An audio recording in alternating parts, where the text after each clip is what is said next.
Hello everyone. So today in this video we are taking next topic, that is shift of the demand curve. As you know that I have already covered the topic movement along the demand curve in the previous video. So in this video we are starting our next topic, that is shift of the demand curve.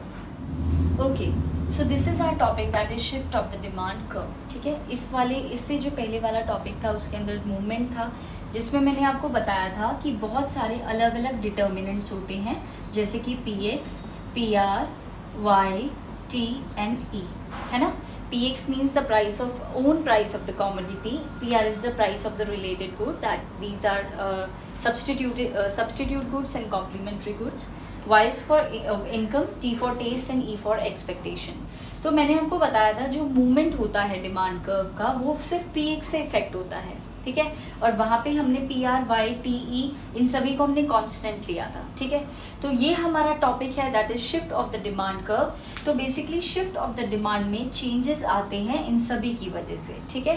वहाँ पे हमने movement में हमने Px से demand effect हो रही थी, बाकी सबको हमने यहाँ पे कांस्टेंट लिया था.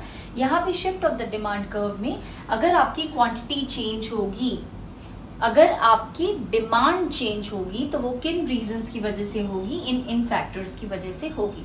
क्लियर है ये बात, ठीक है. यहाँ पे आपकी जितनी भी चेंजेस आ रहे हैं डिमांड में वो इन सभी फैक्टर्स की वजह से होंगे. और यहाँ पे Px को हम लोग क्या ले लेंगे, कांस्टेंट ले लेंगे. क्या ले लेंगे, कांस्टेंट. क्लियर है ये बात. यानी कि shift of the demand curve में अगर आपकी डिमांड चेंज होती है तो वो किस रीजन की वजह से होगी, उन सभी फैक्टर्स की वजह से होगी जो कि यहाँ पे मेंशन है. बट सिर्फ एक फैक्टर को छोड़ करके, वो कौन सा फैक्टर होगा, दैट इज Px. यानी कि Px को अगर हम लोग छोड़ दें तो बाकी सभी फैक्टर से हमारी जो डिमांड में चेंज आएगा, यानी कि इन सभी फैक्टर्स के चेंज होने से जो डिमांड में चेंज होगा उसको हम लोग क्या बोलेंगे, shift of the demand curve. Clear है ये बात, क्लियर हो गया आपको कॉन्सेप्ट. जैसे कि movement along the demand curve में दो कैटेगरीज थी, that is extension and the contraction of demand. Same इसी तरीके से शिफ्ट में भी दो केसेस हैं, one is your forward shift and other one is your backward shift, ठीक है.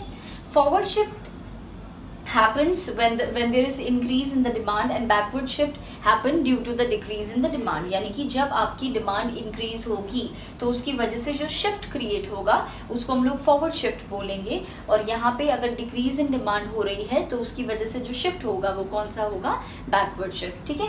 अब देखिए यहाँ पे अगर हम लोग बात करें फॉरवर्ड शिफ्ट और बैकवर्ड शिफ्ट की, मैंने आपसे क्या बोला कि Px को आप क्या मानेंगे, यहाँ पर कांस्टेंट मानेंगे, ठीक है. तो अगर मुझे फॉरवर्ड शिफ्ट का और बैकवर्ड शिफ्ट का एक तरीके से बनाना पड़े दोनों को डायग्राम, तो किस तरीके से बनाएंगे. जैसे फॉर एग्जांपल यहाँ पे हमने Px ले लिया और यहाँ पे हमने क्वांटिटी ले ली. यहाँ पे भी सेम इस तरीके से हमने Px ले लिया और यहाँ पे हमने क्या ले ली, क्वांटिटी ले ली, ठीक है. क्लियर है ये बात आप सभी को, ठीक है.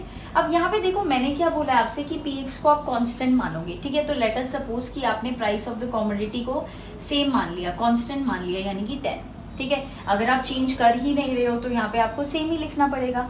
लेकिन यहाँ पे आपको डिमांड क्या दिखानी है, इंक्रीज होते हुए दिखानी है. तो यहाँ पे आप 20 से 30 इंक्रीज कर दिया आपने, ठीक है. और वहाँ पे डिक्रीज का केस है तो हम लोग इसी को रिवर्स कर देते हैं 30 से 20. क्लियर है ये बात. तो यानी कि ये शेड्यूल है आपका फॉरवर्ड शिफ्ट का और ये शेड्यूल है आपका बैकवर्ड शिफ्ट का. क्लियर है ये बात कि आप प्राइस को कांस्टेंट मानोगे, कांस्टेंट मानते हुए भी ये आपकी जो डिमांड है वो 20 से 30 इंक्रीज होती है तो फॉरवर्ड शिफ्ट को लीड करेगी. अगर आपकी अगर प्राइसेस को अगर आपने कांस्टेंट किया बट स्टिल अगर आपकी डिमांड 30 से 20 मतलब कम हो रही है, एक तरीके से डिक्रीज हो रही है, तो ये आपका कौन सा शिफ्ट क्रिएट करेगा, बैकवर्ड शिफ्ट. ये तो था इनके शेड्यूल्स, ठीक है, टेबल.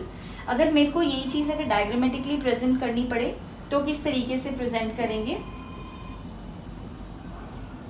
यहाँ पे आप प्राइस लेंगे और यहाँ पे आप क्वांटिटी. तो ये हमने पढ़े थे यहाँ पे डिमांड के शेड्यूल, फॉरवर्ड शिफ्ट और बैकवर्ड शिफ्ट के शेड्यूल थे. ये आपकी जो कि टेबल थी. टेबल के बाद हम लोग नेक्स्ट क्रिएट करते हैं हमारे डायग्रामेटिक प्रेजेंटेशन को. तो सबसे पहले हम लोग फॉरवर्ड शिफ्ट का डायग्राम बनाते हैं, उसके बाद बैकवर्ड शिफ्ट का बनाएंगे.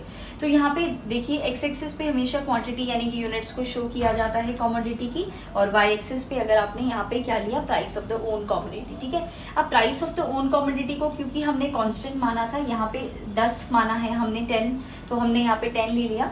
उसी तरीके से यहाँ पे क्वांटिटी 0 है, इसको 10 ले लेते हैं, इसको 20 ले लेते हैं, देन इसको 30 ले लेते हैं। क्लियर है बात? तो अगर प्राइस कांस्टेंट है, यानी कि प्राइस तो आपका कांस्टेंट है, यानी कि इस तरीके से लाइन आपकी क्रिएट हो जाएगी। ठीक है, और आपकी डिमांड क्या है? पहले जब आपकी 10 रुपीज़ थी तो आप डिमांड कर रहे थे 20 यूनिट्स की। अगेन अभी आपकी 10 ही है, लेकिन अब आप डिमांड कर रहे हो 30 यूनिट्स की। तो इसका मतलब क्या है? आपका प्राइस क्या है? कांस्टेंट सेम है, लेकिन आपकी क्वांटिटी क्या हो रही है? इंक्रीज हो रही है। तो पॉइंट आपके ये बन गए। क्लियर है? तो प्राइस और डिमांड से एक आपका डिमांड कर्व ये क्रिएट हो गया, इसको हम लोग डी नाम दे देते हैं, और एक आपका ये क्रिएट हो गया, that is D1 D1। Clear है पॉइंट?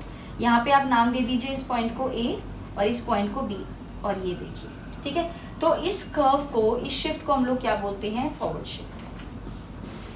ठीक है, क्लियर है ये बात आपको? ठीक है, यहाँ पे आपको प्राइस सेम रखना है, लेकिन आपको डिमांड, एक तरीके से डिमांड को फॉरवर्ड शिफ्ट करना है। अब आप सोचेंगे कि नहीं, ऐसे कैसे हो गया कि 20 से 30 हो गया?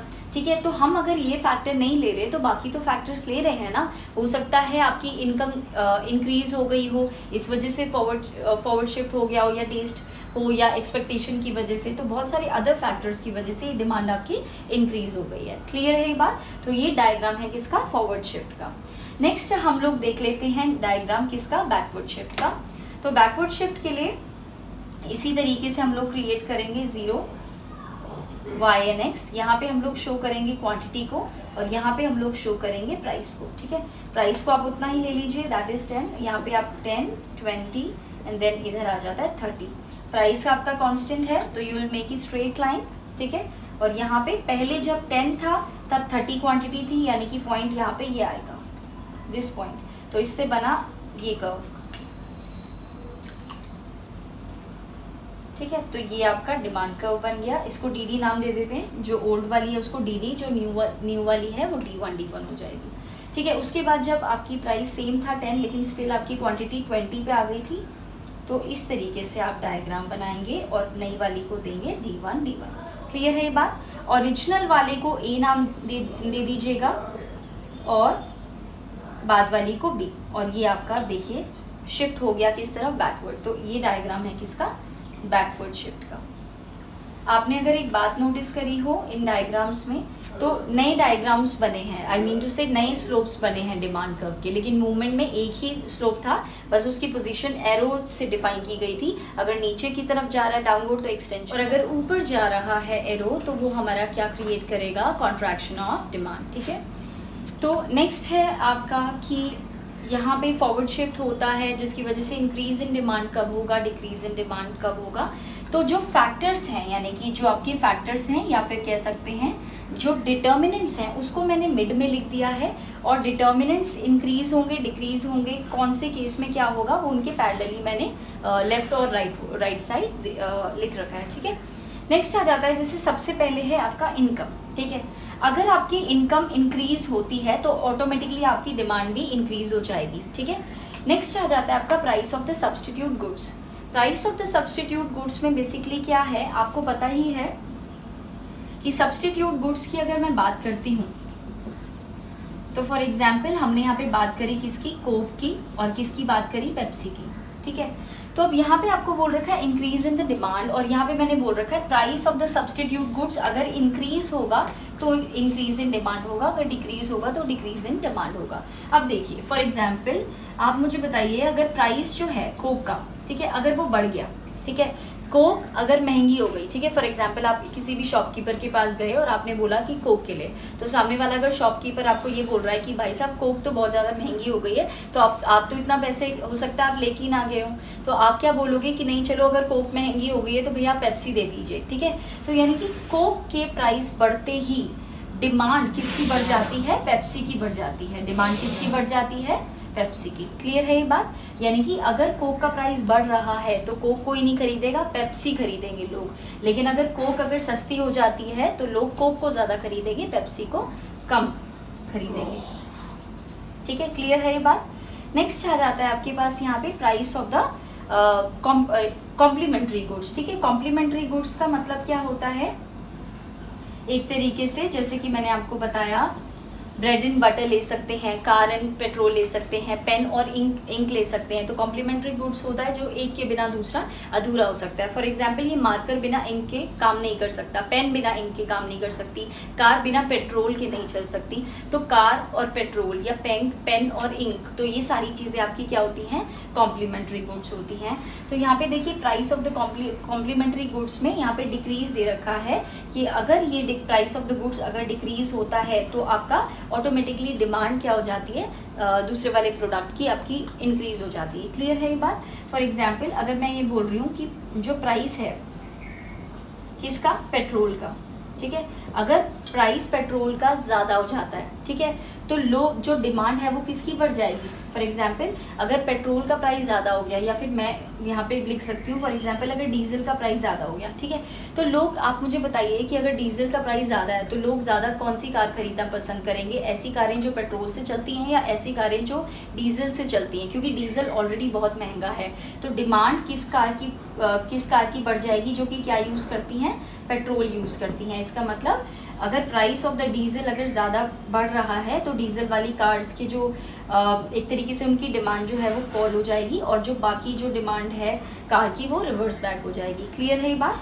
तो यानी कि ये आ जाता है। नेक्स्ट आ जाता है taste and preference. Taste and preference का मतलब क्या होता है, फॉर एग्जांपल अगर आप किसी पर्टिकुलर ब्रांड को फेवर करते हो या उसके फेवर में बात करते हो, टेस्ट है आपका, प्रेफरेंस है, तो यानी कि अगर आपका टेस्ट फेवरेबल है टुवर्ड्स द प्रोडक्ट, ठीक है, तो ऐसे केस में हम लोग उसको इंक्रीज इन डिमांड बोलेंगे। फॉर एग्जाम्पल अगर मैं बोलूँ बहुत सारे स्टूडेंट्स को पिज़्ज़ा बहुत ज़्यादा पसंद होता है, तो उनका टेस्ट फेवरेबल है पिज़्ज़ा के टुवर्ड्स, तो ऑटोमेटिकली डिमांड उसकी बढ़ जाती है, ठीक है। लेकिन अगर ऐसी कोई भी कॉमोडिटी है जिसको वो बिल्कुल पूरी तरीके से डिसलाइक करते हैं, वो नहीं खरीदना पसंद करते, अगर टेस्ट आपका अनफेवरेबल है तो ऑटोमेटिकली डिमांड भी आपकी कम हो जाएगी।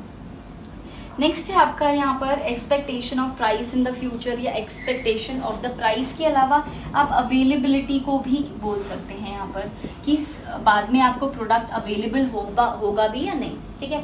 अब फॉर एग्जांपल अगर मैं बात करूँ कि अगर आपको कोई बोले कि आने वाले टाइम में फ्यूचर में प्राइस बढ़ने वाले हैं किसी चीज़ के, तो आज की जो डिमांड है वो इंक्रीज़ हो जाएगी, तो यानी कि इंक्रीज इन द डिमांड यहाँ पे हो गया। लेकिन अगर मैं बोलूँ कि आने वाले टाइम में प्राइस रिड्यूस होने वाले हैं, ठीक है, तो लोग आज थोड़ी ना खरीदेंगे, लोग तो फ्यूचर में खरीदेंगे, यानी कि आज की डिमांड कम हो जाएगी, तो ऑटोमेटिकली ये डिक्रीज इन डिमांड आ जाएगा। दूसरी चीज़ लास्ट है आपका ये पॉइंट की reduction of availability of product in future, कि अगर आपको ये लग रहा है कि आने वाले टाइम में स्टॉक आउट हो जाएगा, तो इसका मतलब आप अभी खरीद लोगे, लेकिन अगर आपको लग रहा है कि फ्यूचर में कोई चीज़ ज़्यादा से ज़्यादा अवेलेबल हो जाएगी तो डिमांड आज की कम हो जाएगी और बाद में ज़्यादा हो जाएगी। तो this is the concept of shift of the demand curve.